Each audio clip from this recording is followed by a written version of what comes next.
Bendito Deus e Pai de nosso Senhor Jesus Cristo, que nos tem abençoado com toda sorte de bênção espiritual nas regiões celestiais em Cristo. Assim como nos escolheu neles antes da fundação do mundo, para sermos santos e irrepreensíveis perante Ele, e em amor nos predestinou para Ele, para a adoção de filhos, por meio de Jesus Cristo, segundo o beneplácito de sua vontade, para louvor da glória de sua graça, que Ele nos concedeu gratuitamente no amado, no qual temos a redenção pelo seu sangue, a remissão dos pecados segundo a natureza da sua graça, o que Deus derramou abundantemente sobre nós em toda sabedoria e prudência, desvendando-nos o mistério da sua vontade, segundo o seu beneplácito que propusera em Cristo, de fazer convergir nele, na dispensação da plenitude dos tempos, todas as coisas, tanto as do céu como as da terra. Nele, digo, no qual fomos também feitos herança, predestinados segundo o propósito daquele que nos faz todas as coisas, conforme o conselho da sua vontade. Olha, irmãos, alguns de vocês devem ter ouvido alguém perguntar, né? Ou vocês mesmos devem ter pensado, isso é natural. Já que todos pecaram, por que Deus não salva então a todos, se todos pecaram? Ao invés de Deus escolher alguns, Deus poderia, com sua graça e misericórdia, salvar a todos.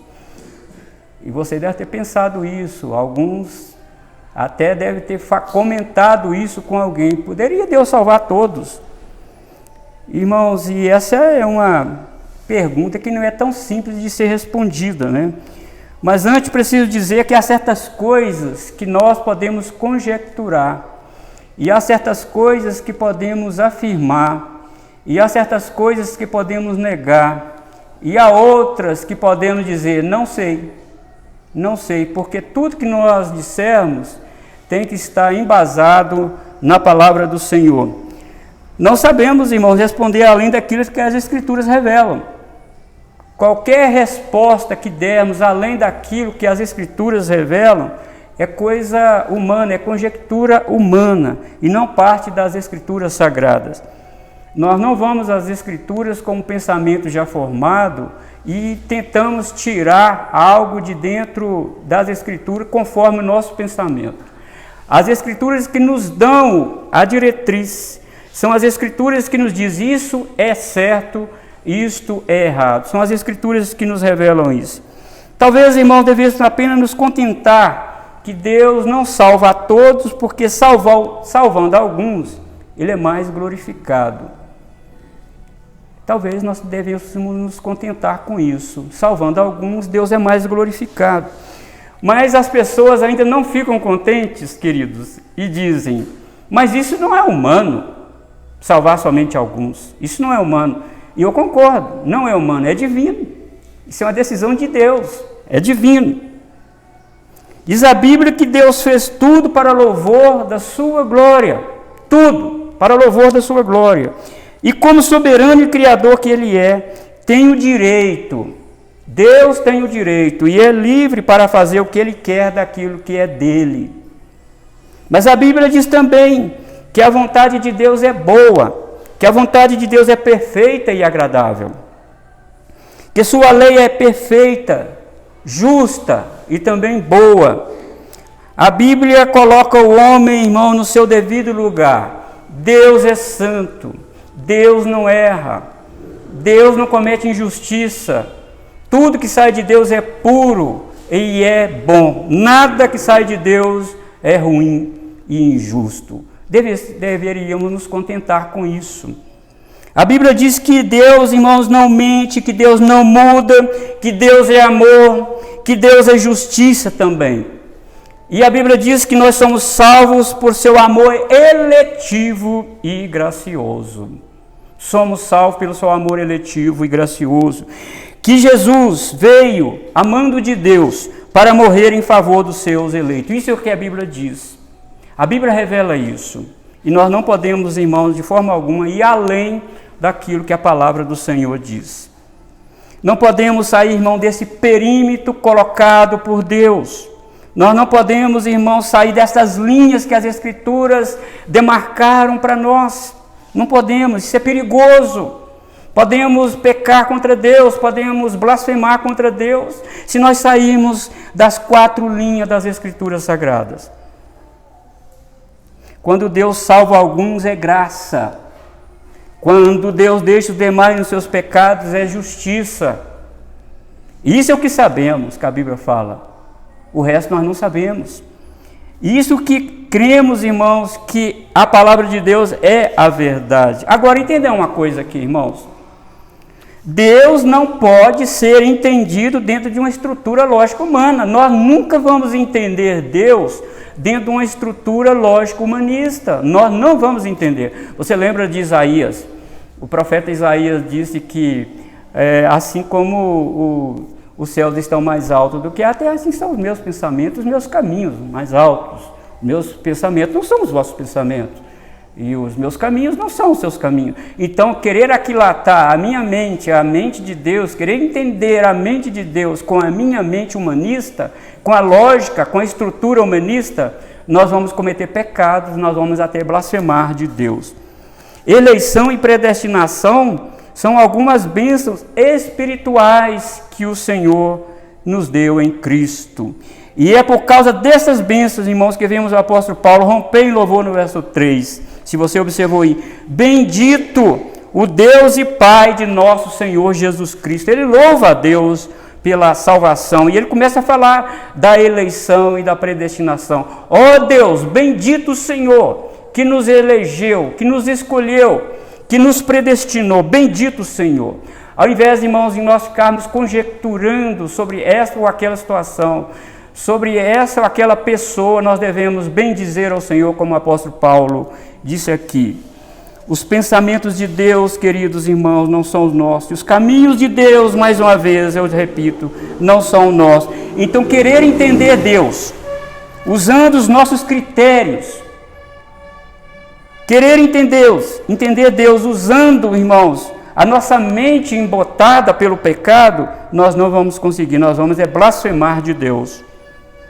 Nós vamos atribuir a Deus injustiça. Nós vamos dizer, Deus, o Senhor é injusto de salvar alguns e não salvar outros. Nós vamos cometer esse pecado. Se nós se nós formos pela via da estrutura lógica humanista. Meus queridos irmãos, diz a Escritura que essa decisão de tirar algum desse estado baseia-se no beneplácito da vontade de Deus. É dentro desse beneplácito da vontade de Deus. Desse mar de pessoas mortas no mundo, Deus decide soberanamente retirar algumas pessoas de dentro do necrotério, dar vida a elas e transportá-las para o reino do Filho do seu amor, como diz Colossenses capítulo 1:13. Ele nos libertou do império das trevas e nos transportou para o reino do Filho do seu amor. Agora, se você observar o texto que nós acabamos de ler aqui em Colossenses, mesmo no português, você vai observar. A ação de libertar é do próprio Deus. Ele nos libertou. Ele tomou a decisão. Ele diz, eu quero libertar esse. E eu quero deixar os demais lá. Isso é vontade minha, é o meu beneplácito da minha vontade. Eu quero fazer isso. Isso soa muito estranho para a nossa mente humanista, queridos irmãos. E esse nos libertar do império das trevas é sem o concurso do homem. Até porque o pecador não podia fazer nada mesmo, porque está preso por um imperador poderoso e implacável, que é o sistema do mundo e de Satanás. Reforçando, queridos irmãos, o entendimento de que essa é uma ação direta somente de Deus para salvar o pecador, os verbos libertar e transportar estão todos no mesmo modo verbal, indicando uma ação completa e definitiva da parte de Deus a nosso favor. Se Deus não tomar a iniciativa de salvar, o homem continua no seu estado original, morto em delitos e pecado. Então, podemos pensar um segundo ponto aqui. Então, onde reside o problema para a não aceitação da doutrina da eleição e predestinação no conglomerado evangélico hoje? Aonde se reside isso? Aonde está o problema de não aceitação da doutrina da eleição e da predestinação? Será que a palavra eleição e predestinação na Bíblia não é o que ela diz ser? Mas é claro que é o que ela diz ser. Eleição é eleição, predestinação é exatamente isso. Queridos irmãos, eleição e predestinação começa lá no Gênesis, rasga o cano e vai chegar em Apocalipse. Essa é a vontade de Deus, é o beneplácito da sua vontade. Irmãos, estamos acostumados a fazer escolhas, não é verdade? E quase tudo que temos ou ainda vamos ter, em algum grau, é e será, queridos irmãos, com base na nossa vontade, sempre obedecendo o estado do nosso coração, sempre. Dentro do limite financeiro presente, as pessoas escolhem em qual cidade, bairro e rua vão morar, escolhem o carro que querem, a cor, o modelo, a marca. Com base nos seus gostos e preferências e também no sentimento do coração, as pessoas escolhem o seu cônjuge, a cor dos olhos, a altura, o cabelo, o biotipo corporal e a lista é enorme. Estamos acostumados a fazer escolhas. Vivemos no mundo que fazemos escolhas. Estamos sempre fazendo isso. As pessoas escolhem, meus queridos irmãos, a marca, a cor da tinta da sala, da copa, das paredes, do portão de entrada. E dentro de um planejamento familiar, as pessoas não têm dificuldade para escolher previamente quantos filhos pretendem ter. E conforme o seu orçamento, escolhem a escola que seus filhos vão estudar e até o curso que vão fazer. Estamos sempre fazendo escolha. Esse é o nosso mundo. Na esfera eclesiástica, queridos irmãos, principalmente na Igreja Presbiteriana do Brasil, a Assembleia pode escolher se quer ou não determinado pastor. Escolhe os presbíteros e diáconos que vão trabalhar na igreja local. O conselho escolhe e decide, juntamente com o pastor, quantos anos o docente vai atuar na igreja local. Percebem? Estamos fazendo escolha. Na esfera política, nas eleições, escolhemos o prefeito que queremos para a nossa cidade. Escolhemos o deputado, o senador, o governador, o presidente. E nossas escolhas são tidas em alta conta, que se o prefeito não fizer um bom trabalho, nós batemos no peito e dizer, eu não carrego esse peso, eu não votei nele. De tanto que nós queremos fazer escolhas. Nós queremos decidir. Nós queremos ter o poder, irmão. Isso é o pecado dentro de nós. E se alguém atravessar na nossa frente e tolir a nossa liberdade, nós não gostamos. Ficamos com o senho franzido e ficamos enraivecidos com isso. Nós queremos mandar nas pessoas. Esse é o pecado dentro de nós. Nós queremos escolher o que nós quisermos. E há até certas dificuldades dentro de casa, porque a prepotência dentro de nós faz isso, irmãos. Agora, irmãos, e por que não temos... Por que nós, às vezes, perdemos esse poder e, às vezes, por que nós não temos o mesmo pensamento em relação a Deus? Por que queremos fazer escolha e dizemos, eu decido ir para o céu, como muitos pensam, e eu decido ir para o inferno? O pecador é que decide, diz muitos. E Deus não pode interferir nisso.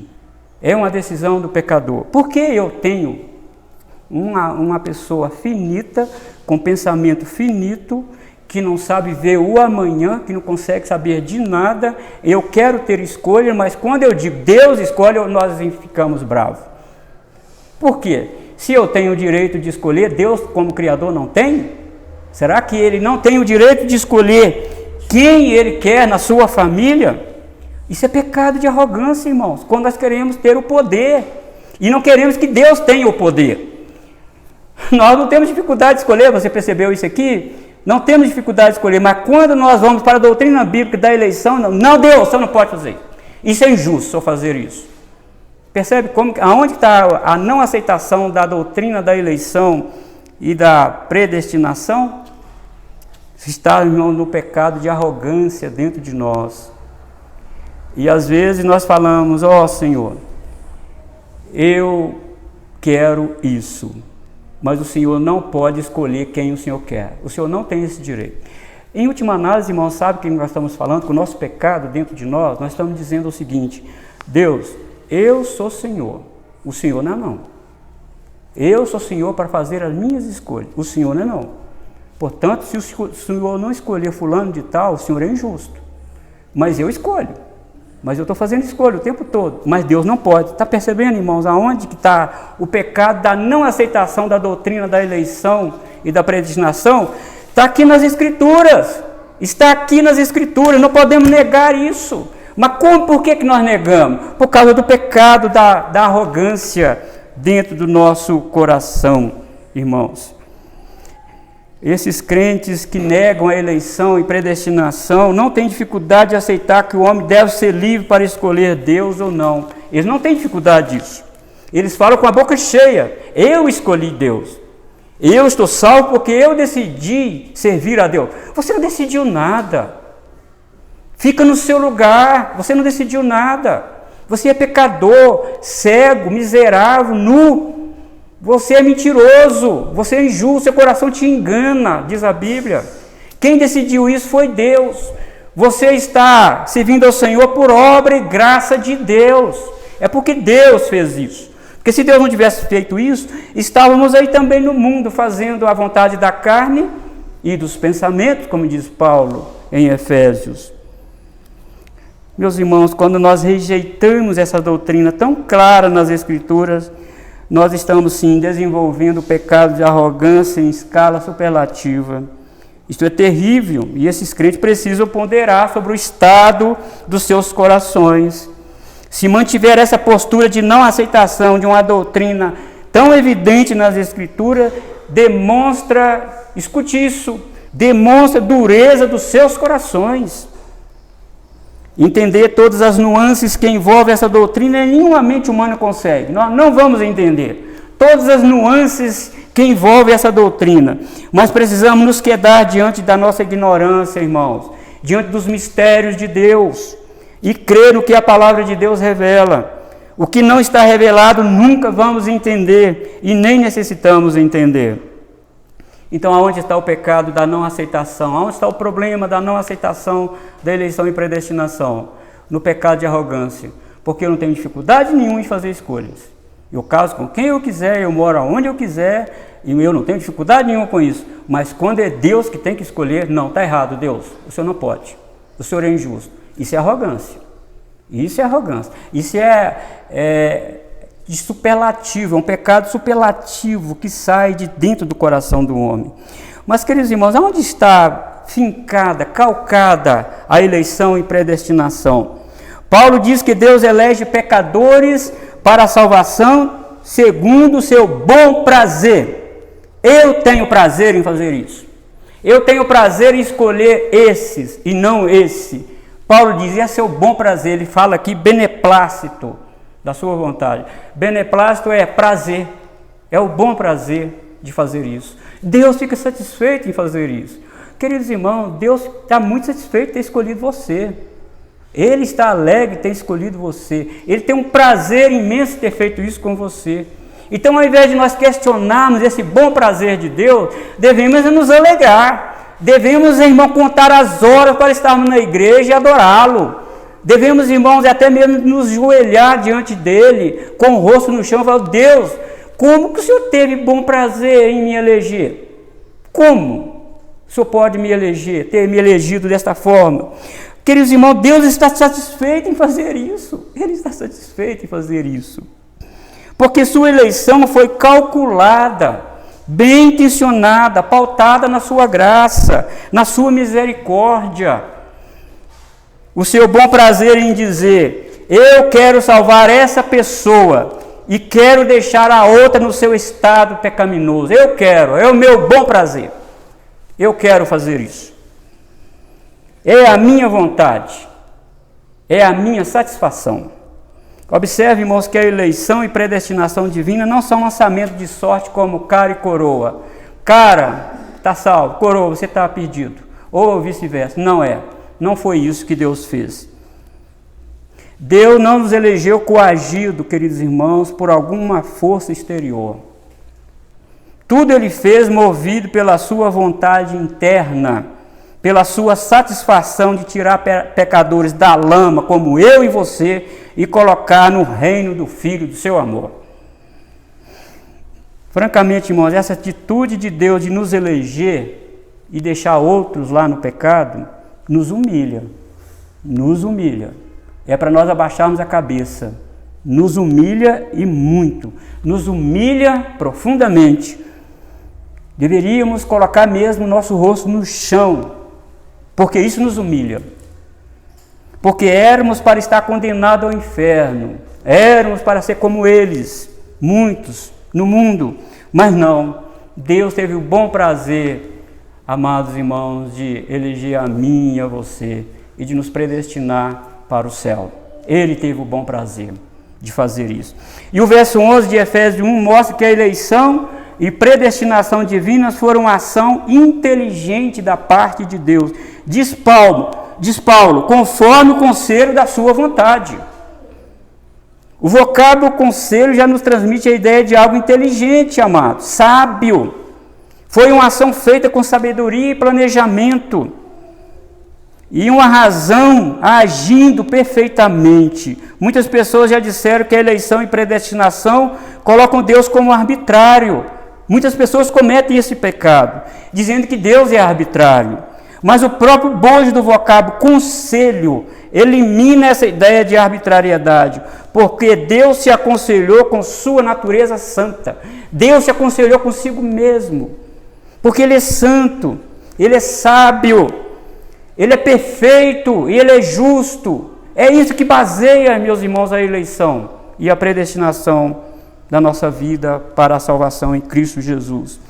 Mas por que Deus, qual o propósito de Deus nos eleger e nos predestinar? Deus tem um propósito. Ele não elegeu e salvou tão somente do nada. Ele tem um propósito.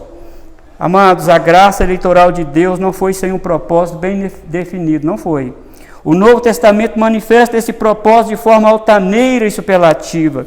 Se há um propósito, então não foi nada arbitrário e por meio do capricho divino, não foi. Foi bem pensado, calcado na sua natureza santa, graciosa e justa e amorosa de Deus. Paulo diz, para louvor da glória de sua graça. É para louvor da glória de sua graça. Ao contrário, queridos irmãos, do que muitos possam pensar, o propósito maior da eleição não é salvar pecadores. Isso é consequência. Não é salvar pecadores. Embora isso faça parte, que é a salvação, porque se não fosse pela eleição não haveria salvação, mas visa a glória de Deus. Deus é glorificado quando Ele salva pecadores da lama. Ele é glorificado quando Ele entra dentro do necrotério espiritual e transporta e dá vida a essas pessoas e coloca dentro do seu reino, para louvor da glória de sua graça. Ele nos salvou para louvor da glória de sua graça. A glória de Deus, queridos irmãos, é contemplada na vida de pecadores redimidos do pecado. Vamos criar uma situação hipotética. Digamos que Deus elegeu alguém e essa pessoa leva a vida de qualquer maneira, não dá ouvidos ao Evangelho, e ele vai para um hospital, e Satanás e seus demônios estão ali perto, mas Deus move um pregador, uma pessoa que vai lá no hospital e o visita e diz, você precisa de Jesus. E essa pessoa eleita por Deus, ouve o Evangelho, ouve a voz de Deus, e ele diz, é verdade, eu preciso de Jesus, e eu quero Jesus. Sabe o que isso acontece, irmãos? É como se eu estivesse vendo Satanás e seus demônios e Deus falando, você perdeu. Você pensou que ele não seria salvo. Eu fui glorificado aqui agora, na vida desse pecador. Ele foi salvo pela minha graça e é para o louvor da minha glória. Vai embora, você perdeu. E leva essa pessoa para o céu. Isso é louvor da glória de Deus, irmãos. É como o ladrão lá na cruz, que fez e aprontou, mas o Senhor o salvou ali porque ele estava no rol dos eleitos de Deus. Ele reconheceu, ele vira para Jesus, e eu acredito que virou até o rosto para Jesus, e não sei, talvez não, mas estou conjecturando, a Bíblia não diz isso. Mas talvez ele virou o rosto para Jesus e diz, ó Senhor, virado com o rosto para Jesus, lembra-te de mim quando entrares no teu reino. ele confessou que ele precisava de Jesus. Lembre-te de mim. E qual foi a resposta de Jesus? Digamos que haveria aí um certo contentamento do inferno com esse homem morrendo, sentindo dor, agonia, com febre. Mas na hora ele vai, Senhor, lembra-te de mim. Olha a graça de Deus ser manifestada ali na cruz, através da vida daquele homem. Mas, irmãos, a glória de Deus é contemplada, como eu disse, na vida de pecadores redimidos do pecado. Antes eram trevas, mas agora são luz no Senhor. Isso é amor. Isso é sabedoria, isso é prudência, é o conselho da sua vontade, é o seu planejamento antes da fundação do mundo, e que se concretiza na alegria de Cristo, de ver o fruto do seu trabalho, como se pode ver em Isaías 53, versículo 11. O profeta antecipa esse trabalho de Jesus, está lá escrito, Isaías 53, versículo 1. Ele verá o fruto do penoso trabalho e ficará satisfeito. Jesus ficou satisfeito do seu penoso trabalho, do resultado do seu trabalho, da sua humilhação, da sua dor, da sua agonia. O profeta antecipa e diz, ele verá o fruto do penoso trabalho e ficará satisfeito. Olha, irmãos, no Evangelho de João, capítulo 15, Jesus diz que o propósito da eleição é que os escolhidos produzam frutos e seus frutos permaneçam. Deus é glorificado quando nós trabalhamos com amor para Ele. Ele nos salvou e agora nós produzimos frutos para Ele. E Deus fica satisfeito com isso. Deus é glorificado. Deus faz os seus eleitos serem uma herança de Cristo. Deus quis dar uma herança para o seu Filho. E Ele propôs isso antes dos tempos eternos. E Jesus ficará muito satisfeito em mostrar a sua glória para nós na eternidade. Tem uma nota aqui em João capítulo 17, versículo 24. Olha o que Jesus disse. Eu fico encantado aqui, queridos irmãos, com essa oração de Jesus. Jesus fala com Deus. Pai, a minha vontade, a vontade dele, é que onde eu estou, estejam também comigo os que me deste. Eu não vejo a hora, Pai, de chegar esse dia. Para quê? Olha para você ver. Para quê? Para que vejam a minha glória que me conferistes, porque me amastes antes da fundação do mundo. Deus, eu quero mostrar o céu para os meus eleitos, para os meus escolhidos. Deus, eu quero mostrar a minha glória para eles, e eu quero que eles andem comigo nesse novo estado eterno. A minha vontade é que eles estejam comigo, para eu mostrar quem era eu antes da fundação do mundo, para mostrar o céu para eles, Pai. É a minha vontade. E Deus deu os seus eleitos para Jesus. Nós somos herança de Jesus, irmão. Esse é o propósito da eleição. Nos fazer conforme a imagem de Jesus. Queridos irmãos, pensa nisso. Uma imagem toda distorcida da imagem de Deus. O pecado distorceu a imagem de Deus. E dentro de nós, o pecado corroeu a beleza da glória de Deus no homem. Agora vem Jesus. E também, irmãos, os chicotes dos soldados romanos destrói a imagem de Jesus, machuca Jesus. Para quê? Conforme Paulo diz lá em Romanos 8, para que nós possamos ser conforme o seu Filho. Agora o Senhor está trabalhando em nossa vida, irmãos. No seu bom prazer, Ele está muito satisfeito em ter elegido eu e você. E agora está trabalhando nisso com a sua talhadeira, com o seu formão, como na mão de um artista, moldando nesse pedaço de madeira sujo, nesse pedaço de barro, todo manchado, e vai talhando a imagem de Jesus dentro de nós. E é por isso que nós sentimos muita tristeza quando nós pecamos. É a talhadeira de Deus, é o formão de Deus trabalhando em nossa vida para nos formar o caráter de Jesus. É isso que Deus quer, irmãos. E Jesus vai sentir muito prazer em dizer, olha, isso aqui é o céu, isso aqui sou eu, anda comigo aqui para você ver. É a minha vontade que onde eu estou, estejam também comigo os que me deste, para que vejam a minha glória que me conferistes, porque me amastes antes da fundação do mundo. Aqui Jesus manifesta seu desejo ao Pai, ansioso para que o grande dia da redenção chegue, para Ele mostrar sua glória aos eleitos e salvos, fruto do seu penoso trabalho aqui na terra. Meu querido irmão, para nós concluirmos aqui, a doutrina da eleição divina é tão importante que sem ela não há salvação. Não há. Se o homem está morto em pecado, como poderia ele ser salvo se achegando a Deus, se ele não pode andar, se ele está morto? As Escrituras claramente afirmam que o homem não pode por si mesmo decidir-se por Deus, entender também e obedecer os mandamentos de Deus, não pode. Sem a doutrina da eleição não há evangelho verdadeiro, não há. Porque é exatamente o evangelho que diz que Deus soberanamente toma a iniciativa de buscar e salvar o que se havia perdido. É Deus que dá o arrependimento para a vida. É Deus quem muda a disposição do coração do pecador. É Deus que leva o pecador até Jesus. É Deus que revela o céu para os pequeninos e oculta esse mesmo reino para os sábios e entendidos. Nossas escolhas, irmãos, por exemplo, os políticos que elegemos para nos representar na esfera pública, são feitas com base no mérito, na afeição que temos com ele. Levamos em conta a sua preparação e muitas outras características que nos convencem que ele é a pessoa certa para estar naquela posição.